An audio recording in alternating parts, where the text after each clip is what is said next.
আসসালামু আলাইকুম বন্ধুরা, চলে আসলাম আপনাদের মাঝে নতুন একটি টেক ভিডিও নিয়ে। আজকে আমরা দেখে নেব আমাদের ব্যবহৃত জিমেলটি কোনো থার্ড পার্টি ওয়েবসাইটে লগ ইন করা আছে কিনা। থার্ড পার্টি কোনো ওয়েবসাইটে আমাদের ব্যবহৃত জিমেলটি লগ ইন করা থাকলে তারা আমাদের প্রতিনিয়ত তথ্যগুলোকে হাতিয়ে নেয়। তো আমরা দেখে নেব কোন কোন থার্ড পার্টি ওয়েবসাইটগুলোতে আমাদের জিমেলটি লগ ইন করা আছে। আমরা সেখান থেকে লগ আউট করে নেব, যাতে করে আমাদের তথ্য নিরাপদে থাকে। তো চলুন শুরু করা যাক। তো প্রথমে আমরা আমাদের জিমেলটি ওপেন করে নেব। জিমেলে ক্লিক করলাম। এখানে আমাদের ফোনে যতগুলো জিমেল লগ ইন করা আছে সবগুলো এখানে শো করবে। তো আপনি যে জিমেলটি চেক করতে চাচ্ছেন সেই জিমেলে ক্লিক করবেন।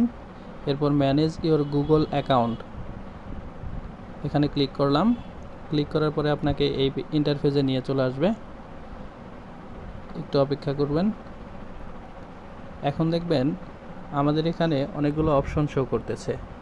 তো এখান থেকে আমরা একটি অপশন সিলেক্ট করব। সেই অপশনটি হলো ডাটা অ্যান্ড প্রাইভেসি। দেখতে পাচ্ছেন ডাটা এবং প্রাইভেসি নামে একটি অপশন আছে। আমরা ডাটা এবং প্রাইভেসিতে ক্লিক করলাম।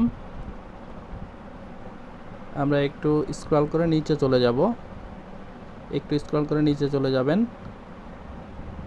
দেখবেন এখানে থার্ড পার্টি, একটু নিচে চলে যাই, third party apps and service নামে একটা অপশন আছে। এখানে ক্লিক করব সবাই। এখন দেখতে পাবেন আমাদের এই জিমেলটি কোন কোন থার্ড পার্টি ওয়েবসাইটে লগ ইন করা আছে। তো এই ওয়েবসাইটগুলো থেকে আপনার তথ্যগুলো প্রতিনিয়ত তারা সংগ্রহ করছে। তো যে ওয়েবসাইটগুলো অপ্রয়োজনীয় সেগুলো থেকে আমরা কী করব, রিমুভ করে নেব আমাদের জিমেলটিকে। আমি একটার উপরে ক্লিক করলাম, সি ডিটেলস ক্লিক করব, stop using sign in with Google confirm করে দেব। এই ওয়েবসাইটটি থেকে আমাদের জিমেলটি লগ আউট হয়ে গেল। এভাবে আমরা আমাদের অপ্রয়োজনীয় যে ওয়েবসাইটগুলো এখানে শো করবে, যেগুলো আমাদের প্রয়োজন নেই, সেগুলো থেকে আমাদের জিমেলটা আমরা লগ আউট করে নেব। এভাবে লগ আউট করলে আমাদের তথ্যগুলো নিরাপদ থাকবে। অন্যথায় আমাদের তথ্যগুলো তারা হাতিয়ে নেবে। তো তথ্য নিরাপদ রাখার জন্য আমরা সকলেই এই সেটিংসটি করে রাখব, যাতে করে আমাদের তথ্যগুলো নিরাপদ থাকে। ধন্যবাদ সবাইকে।